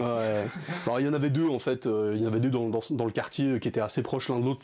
C'était vraiment un vidéoclub qui, on va dire, il y avait un grand espace, c'était plus moderne. Par exemple, les films pour adultes, ils étaient derrière un rideau, on pouvait pas y accéder. Voilà, c'était vachement plus... les genres étaient moins mélangés, en fait. Il y avait plus d'espace pour respirer. Moi, ce que j'aimais bien, c'était cette espèce de vidéoclub où tout était condensé et vraiment, tout était en hauteur. En fait, la plupart des films, je pouvais pas les atteindre à cette époque-là, tu vois. Et vraiment, je me rappelle, à chaque fois que mon père allait sous un film, j'entreapercevais des jaquettes de VHS, lui il me louait un dessin animé ou un truc, tu vois, et j'entreapercevais des jaquettes de VHS qui avaient l'air incroyables, quoi, à chaque fois. En fait, ça faisait à fond marcher ton imaginaire, en vrai. C'est ça. Ce genre de truc. J'ai un fragment de souvenir, je crois que c'est la première fois, je pense, dans ce que je me souviens en tout cas, la première fois où je suis rentré dans un vidéoclub, j'étais vraiment pas bien grand. Pas bien grand du tout, parce que alors là c'est pas moi qui choisissais bien sûr les films, j'étais allé avec peut-être mon frère et puis ma mère, peut-être, sûrement même, et je me souviens qu'elle nous avait pris, c'était le Retour du Jedi, du coup en cassette VHS, mais je me souviens de déambuler en fait dans les allées, entre les cassettes, mais moi haut comme 3 pommes. Donc la sensation que c'était un palais, quoi, un palais. C'est ça, exactement. Moi j'avais la même sensation. Et que j'arrivais au comptoir, le comptoir il était super haut, je comprenais pas trop ce qui se passait. C'est tellement ça en fait. Tu vois, c'est complètement ça. Immense qui s'ouvre à moi. Et j'ai ce souvenir, c'est vraiment moi dans ce petit ça, vraiment, j'avais l'impression que tous les trucs, ils étaient super hauts, un peu comme ici, tu vois, tout est en hauteur en fait, et du coup, la sensation était assez impressionnante. Et le fait de voir en plus ces jaquettes vachement trashouilles, tu sais, à l'époque, c'est des jaquettes, t'oserais plus faire des jaquettes comme ça aujourd'hui, tu vois, c'est plus compliqué. Donc, Branded, il y en a d'autres qui m'ont marqué peut-être un petit peu plus tard. C'était la jaquette du film Tix. Où le film s'appelle aussi Tix Attack, qui est ressorti d'ailleurs il y a quelques années en DVD chez nous, qui n'avait pas été édité d'ailleurs en DVD pendant des années, et en Blu-ray il n'existait pas. Il est sorti chez Extra Lucide, surtout. Voilà, ouais, c'est ça. Donc, mais justement, il a été réédité dans le Mad Movies aussi. En DVD, et c'était pas l'affiche originale, parce que l'affiche originale du film, elle fonctionnait à fond dans le vidéoclub parce qu'en fait elle plagiait à mort l'image de Aliens, où en fait on voyait vraiment une fente de lumière et on voyait les pattes des tiques qui sortaient là. Et ça c'était hyper marquant pour un gamin à l'époque, tu sais, ça faisait genre l'œuf d'Alien qui est en train de se craqueler avec un truc qui sort, et ils avaient vraiment copié à fond ce visuel qui marchait à mort à l'époque, quoi, parce que c'était quelques années après finalement. Donc en VHS il y avait cette image là, et vraiment c'est un film pareil, j'avais jamais pu le louer à l'époque, parce qu'en vrai tu sais, tes parents ils regardaient la jaquette du truc, ils regardaient les visuels complètement sanguinolents derrière, et ils se disaient mais jamais je te loue ça, tu vois, et du coup je l'ai vu il y a quelques années quand il est sorti en DVD avec le Mad Movies, et le film est absolument pas décevant, vachement cool en vrai. Et pour en revenir du coup sur les vidéoclubs, est-ce que tu te souviens toi de la sensation que ça te procurait d'aller dans ce magasin, adolescent par exemple, adolescent, et est-ce que tu as la sensation d'avoir perdu quelque chose par rapport à maintenant forcément. Qu'est-ce qui faisait que ça te faisait envie d'aller là-dedans, quoi, ces vidéoclubs? Alors c'était le fait d'avoir, quand tu étais adolescent, tu pouvais louer quasiment tout. Et du coup, c'était le fait de pouvoir, par exemple, c'était en vidéoclub que j'avais découvert, par exemple, Battle Royale, le premier Battle Royale de Kinji Fukasaku, un chef-d'œuvre du cinéma japonais. Génial ce film. Et c'est à ce moment-là que j'avais découvert aussi, je devais avoir genre 14-15 ans, j'avais découvert la version colorisée de La Nuit des Morts Vivants qui avait été éditée au début du DVD. Il y avait eu une édition chez Columbia Pictures, je crois. Et ce film-là m'avait marqué à mort, en fait. La version noir et blanc, je l'ai vu après, d'ailleurs. J'ai d'abord vu la version colorisée de Tom Savini. Ça aussi, on l'a loué. Ultra marquant, hein, la trilogie Romero, là, oui. Ouais, bah, moi, en fait, c'était surtout celui-là. Les autres, je les avais achetés. Je les avais achetés donc plus tard. Zombie, Le Jour des Morts Vivants.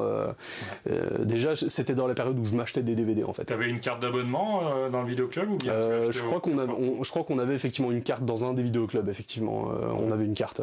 En fait, le premier vidéoclub, celui où tout était vraiment très en hauteur, quand il a dû fermer quand j'ai eu mes 12-13 ans, je crois. Et il y en a un autre, justement, le vidéoclub, qui était un petit peu plus vaste. On va dire qu'il y avait beaucoup plus de clientèle. Lui, il est resté jusque dans les années 2010, 2011, je crois. Il a dû fermer en 2011.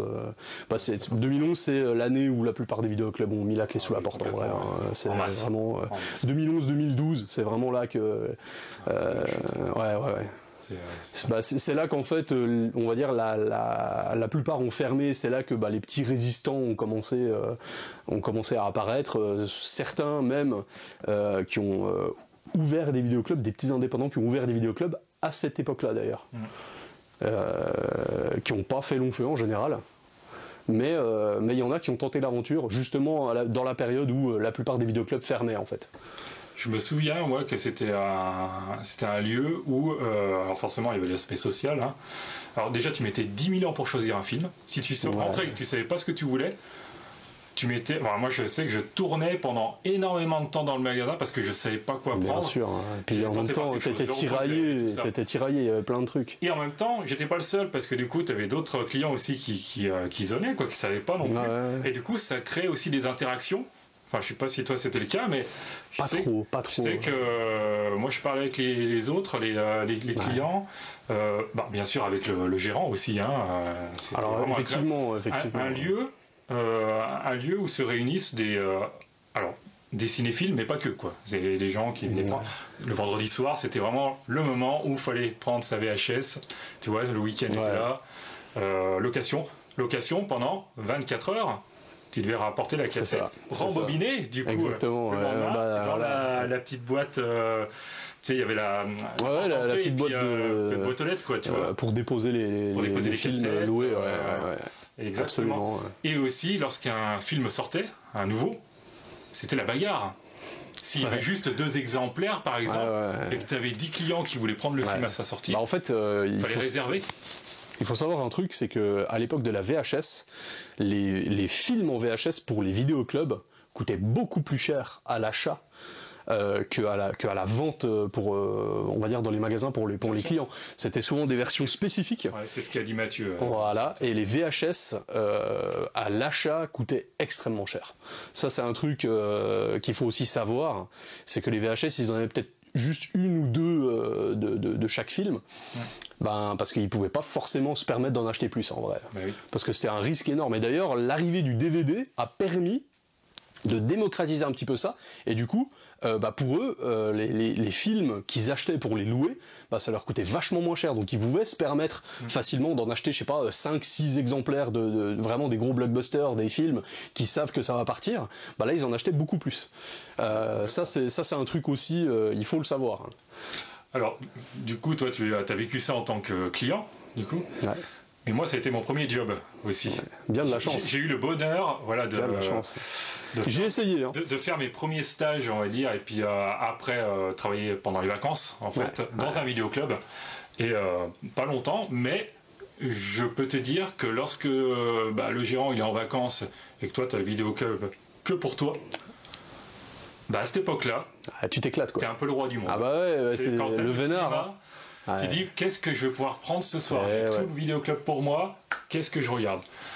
Et c'est un bonheur immense quoi. Je me souviens que j'avais des étoiles dans les yeux. Je te comprends. C'était magnifique quoi. Ouais, et je pense que c'est aussi ça qui a développé pour moi ma cinéphilie et puis c'est probablement un des aspects. Ouais. Ça a joué. Voilà, tu as apporté des choses, Charles. Oui, en fait, présenter. Voilà, je pense que toi, tu as aussi plusieurs films qui t'ont marqué dans les vidéoclubs, peu importe l'âge, hein, ça peut être, on va dire, ça peut être à l'époque de la VHS, voire à l'époque du DVD. Voire juste avant le vrai déclin, c'est-à-dire voire juste avant les années 2010, le déclin des vidéoclubs. Pas mal de choses, alors pas forcément dans l'ordre, mais moi je me rappelle que effectivement la VHS d'Akira, alors c'était pas le même visuel, mais vu que j'ai pas la VHS d'Akira, je vous montre ça parce qu'on a quand même un beau panoramique, mais on mettra l'affiche de la VHS en vignette, donc avec Kaneda qui était juste devant la ville de Neo-Tokyo qui tenait son fusil laser, enfin voilà cette VHS. D'ailleurs c'était marqué Neo-Tokyo est prête à exploser, un truc comme ça. Parce que enfin, voilà, les taglines, les taglines, qui étaient. Bah, c'est un truc qui s'est un petit peu perdu aussi aujourd'hui, ça, hein, les taglines. Mais enfin voilà, ça c'est vraiment un truc en vidéoclub pareil. Hein, la fiche d'Akira, elle m'avait bien marqué. Et évidemment, quelques années après, Ghost in the Shell, forcément, le visuel il est incroyable aussi, complètement fou. Ça c'était pour les films d'animation. Alors là, c'était à l'époque où les DVD n'existaient pas encore, ça par contre. Là, alors ça c'est vraiment un des meilleurs exemples de Flying Jacket en fait, parce que vraiment là, t'as pas ça dans le film en fait. Ah oui. T'as absolument pas ça dans le film, t'es loin de l'avoir. Mais en même temps, même quand tu sais ça, la Flying Jacket, elle est folle, quoi. C'est vraiment, pour moi une des plus belles Flying Jacket, toute époque confondue, c'est vraiment celle-ci. Hein. Galaxy of Terror de Corman, voilà, ouais, avec pas mal d'acteurs cultes dedans d'ailleurs. Hein. C'est assez dingue. C'est là où il y a James Cameron et Bill Paxton. Ouais, James Cameron a bossé sur les décors et Bill Paxton, c'était le boy qui apportait les cafés. Voilà. Tu vois, c'était le stagiaire. Faut bien débuter quelque part. Faut bien débuter quelque part, c'est clair. Tu sens la patte Cameron d'ailleurs dans les. Ah oui, dans les décors. Ouais. Bah, tu sens qu'en fait dans ce film-là, il y a comment dire, il y a vraiment cette prise de conscience que Alien est passé par là et que tu peux pas te permettre de faire des décors en carton-pâte, ça passera plus après Alien. Ouais. Parce que le truc, c'est qu'il faut quand même remettre un peu les choses dans leur contexte. C'est que avant 79, avant la sortie d'Alien, les films de SF, de space horror majoritairement, les habits de cosmonautes étaient ridicules, les couloirs que les mecs traversaient c'était des bouts de carton, les centres de commande dans les vaisseaux, c'était un vulgaire écran de télé avec un pauvre clavier d'ordinateur et encore même pas. C'est kitsch. C'était kitsch à mort et genre les questions d'hypersommeil c'était des hamacs quoi. Ouais, genre la planète des vampires. Ouais voilà c'est ça, mais genre les films de SF russe par exemple, genre le dropship, enfin, ce qui permet d'amener en fait l'astronaute sur la planète, genre c'est une balançoire qui descend quoi, c'est aberrant. Et après Alien tu pouvais plus faire ça en fait. Ah oui. Alien a complètement bouleversé les codes de la SF, ça a amené la SF moderne en fait. Hein. Donc ce film-là, on sent qu'il a bien conscience de ça. C'est vraiment un des premiers films de SF où on sent vraiment que les mecs se disent non mais là on peut plus faire certaines choses quoi. Il faut être sérieux quoi. Ouais. Et effectivement dans ce film-là on est pas trop mal en vrai. Brain Damage, alors c'est Elmer le remue-ménage chez nous, donc film de Frank Henenlotter, réalisateur de films d'horreur assez putassiers. Et pareil, c'était pas le même visuel sur la VHS à l'époque, donc on vous le mettra en médaillon aussi. Mais film assez marquant, et pareil, comment dire, la jaquette, je m'en souviens, en fait on voyait le gars de dos et en fait on voyait que dans son cou il sortait justement le petit symbiote, la petite créature qui s'était logée dans son cerveau et qui avait un sourire genre, qui affichait une espèce de rictus narquois, enfin vraiment Elmer le remue-ménage, film pareil de FX complètement fou à voir, hein, ouais, typique de son époque effectivement. Tu peux plus réaliser un film comme ça aujourd'hui, c'est impossible. Comme le Blob. Ouais. Ça c'est vraiment Elmer le remue-ménage, incroyable. Ça, un petit peu après, mais on était encore dans l'époque de la VHS, Nemesis 2, gros film de vidéoclub. Ça. D'ailleurs, t'as une histoire là-dessus, toi. Hein oui, du coup, tu l'as raconté. Ça m'y fait penser en le voyant, effectivement. Ouais. À cette époque-là, il y avait 2 vidéoclubs, voire 3, dans ma ville. Il y en avait un où, plus tard, j'ai travaillé, en fait, qui n'avait pas ce film. Je le demandais parce que quand j'avais vu une autre VHS avant, ils mettaient les bandes annonces d'autres films. Et ils avaient mis la bande annonce de Nemesis 2. Et je m'étais dit, ah tiens, bah celui-là, je voudrais bien le louer. Tu vois. J'arrive dans mon vidéoclub, et puis, est-ce que tu as Nemesis 2 ? Ils ne savaient pas de quoi je parlais. Hein. Donc, bon. Je suis allé voir sur un autre vidéoclub. En tout cas, il ne l'avait pas. Je suis allé voir sur un autre vidéoclub, et pareil, le gars me demande, mais c'est quoi ce film, quoi ? Je n'ai pas ça. Ceci dit, il sort, parce qu'à l'époque, certains avaient des ordinateurs, d'autres pas. Il sort un classeur manuscrit où étaient répertoriés tous les titres. Tu sais, avec une classification, là, A, B, C, D, 1, etc. Et il cherche dans les N, donc, Nemesis. Et il y est, c'était écrit, Nemesis 2. Et le mec de me dire, mais qu'est-ce que c'est que ce film ?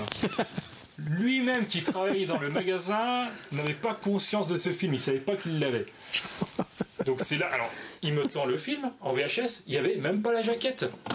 C'était une boîte de VHS vierge. Donc pour dire quoi, voilà, ça me fait penser à Nemesis 2, je l'ai découvert comme ça, en cherchant, alors que les gérants ne savaient même pas ce que c'était. C'est assez fou, quoi. Mais voilà, gros direct to vidéo réalisé par le regretté Albert Pyun. Ça fait partie des très bons films de sa filmo qui est assez inégal, hein, pour le coup. C'est vrai qu'il y a des nanars dans sa filmo, mais il y a aussi des films totalement respectables, dont la plupart des films Nemesis, on va dire, en tout cas les 2 premiers clairement respectables. Et d'ailleurs, c'est un film qui, à mon sens, je pense que Albert Pyun était très fan des tokusatsu japonais, parce qu'en vrai, il y a plein de scènes qui font à fond combat de tokusatsu. En vrai, la créature, ça fait créature de tokusatsu. En vrai, c'est le mec en costume. Enfin, c'est vraiment ça en fait. Hein. Et même les décors, c'est tourné dans des carrières abandonnées, dans des trucs comme ça. C'est typique des tokusatsu japonais en fait, pour faire péter un bâtiment sans crainte. Ça voilà. faisait plus penser à Predator, du coup, tu sais, de voir la créature comme ça. Ouais. Mais c'était ma référence. Mais c'est plus le décor pour moi, tu vois. Je connaissais pas ce dont tu parles. Là, je le connaissais pas ça à l'époque. Je me suis dit ouais, c'est un Predator, quoi, tu vois. Ça fait extrêmement penser à la série de films Zeeram du réalisateur japonais Keita Amemiya, qui est, les scènes d'action sont très similaires en fait, vraiment. Et avec une actrice hors du commun pour le coup. Bodybuildeuse. Ouais, une bodybuildeuse, hein, sous price. Ouais, voilà. C'est vrai. Donc voilà, je me disais, ce serait bien quand même d'en parler un petit peu. Tu l'avais vu au vidéoclub, celui-là ? Ouais, je l'avais vu au vidéoclub, ce VHS. C'était un autre visuel, c'était un visuel avec Surprise d'ailleurs. Ouais. C'était pas ce visuel-là pour le coup. Alors, on est deux. Alors, du coup, non, j'avais pas pu le louer. J'avais pas pu le louer parce que en fait j'étais un peu jeune, et quand mes parents avaient vu le visuel de la cassette, ils avaient dit finalement non, on le loue pas, quoi. mais pareil, ça m'avait la jaquette m'avait marqué en fait. Et du coup, question aux internautes, est-ce que vous l'avez loué ? C'est ça. Oui. C'est ça. Ah ouais, à fond. Sinon, je dirais la dernière pépite que j'ai découverte dans les vidéoclubs.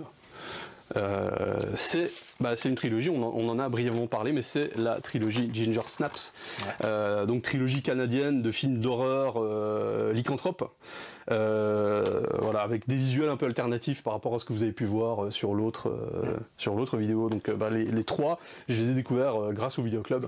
C'est vraiment les dernières découvertes marquantes que j'ai faites en vidéoclub, et pour le coup parmi celles dont je me rappelle le mieux. Et je voulais aussi vous montrer où est-ce que je l'ai mis. Ah oui, je vais vous montrer Commando. Un film, un classique des vidéoclubs, grand classique des vidéoclubs. Commando, la jaquette, voilà, la jaquette est folle. Ça c'est vraiment dingue. Un autre film qui a énormément tourné dans les vidéoclubs avec Schwarzenegger, c'est Total Recall. Bien sûr. Total Recall qui a énormément tourné dans les vidéoclubs. On va vous mettre l'affiche en médaillon. si vous connaissez pas Total Recall, qu'est-ce que vous faites là? La base. La base, voilà. Paul Verhoeven, incroyable Paul Verhoeven, incroyable. Un gros réal Paul Verhoeven, on peut en parler. Dans sa filmo, il y a quand même 4 films qui sont des gros films de vidéoclub. Je pense Robocop. Évidemment Total Recall et Starship Troopers et même Basic Instinct. J'allais dire Basic Instinct, bah voilà. Après derrière sont arrivés Holoman et compagnie, mais ça c'est vraiment on va dire dans la filmographie de ce génie, il y a quand même 4 gros films de vidéoclub avec à chaque fois des films, en tout cas sur on va dire sur 2 de ces 4 films, il y a quand même des films qui distillent quand même des gros messages. On est vraiment sur... il y a de la double lecture. Ouais, il y a de la double lecture, voire de la triple lecture. C'est vraiment des films à voir, pour ceux qui les ont pas vus. Pour finir, si vous voulez... Imaginons, vous tombez sur cette vidéo et vous avez moins de 30 ans. Vous connaissez pas les vidéoclubs. Si vous voulez voir à quoi ressemblait un vidéoclub, il y a un film parfait. Ouais. C'est Soyez sympa rembobiné, donc Be Kind Rewind, réalisé par un Français, Michael Gondry, avec des acteurs américains, donc Jack Black, Mos Def, Danny Glover. Et il y a même Sigourney Weaver qui fait un petit caméo dans le film. Ça, c'est un classique. C'est un vrai classique, une super bonne comédie US. Et tu sais qu'il a été tourné en 35 mm son tournage, c'est vrai? Ah non, j'ignorais. Voilà, on l'a fait exprès. Ah oui, pour respecter au maximum la nostalgie vidéoclub. Et justement, c'est un film qui parle du déclin finalement des petits vidéoclubs de quartier. Voilà, on est là-dedans. C'est d'ailleurs là qu'a été lancé le concept du suédage. Ouais, voilà, exactement. Faire des films avec 3 le fameux concept du film suédé. Ouais. Mais film réalisé avec amour, faut vraiment voir ce film. Il est incroyable, il est vraiment incroyable. Et là, si vous avez jamais connu l'ambiance des vidéoclubs, là vous avez un bon aperçu de ce que ça pouvait être. Tout à fait. Là, on va vraiment, c'est vraiment un film du cœur, ça. Grand classique moderne, en fait. Voilà. C'est ça. Super sympa. Et avant de se quitter, du coup, moi je voudrais demander aux internautes si eux, ils ont des souvenirs de vidéoclubs. Mettez-les en commentaire. C'est ça, parce que là ça nous intéresse aussi. Absolument. Nous on aime bien échanger, donc... Exactement, on aime beaucoup échanger. Voilà. N'hésitez pas. Voilà. On arrive à la fin de la vidéo. Je pense qu'il y en a déjà pas mal. C'est déjà... il y a déjà un peu de matière. On espère que ce petit docu vous aura plu, qui a été fait avec passion. Avec passion. Voilà, plein de choses et surtout... Au-delà de voir les vidéoclubs de l'aspect extérieur, ça a été bien avec les intervenants de comprendre l'intérieur, le fonctionnement intérieur, comment ça tournait, comment on gérait un vidéoclub. C'est vrai. Ça, c'est une autre facette. Voilà. Merci à vous, en tout cas, d'avoir suivi la vidéo. On est ravis de vous l'avoir présentée. Et on vous dit à bientôt, du coup, pour une nouvelle vidéo. J'espère, alors peut-être du cinéma, peut-être du jeu vidéo. On verra. Peut-être. On verra. La vidéo de collection jeux vidéo, elle viendra.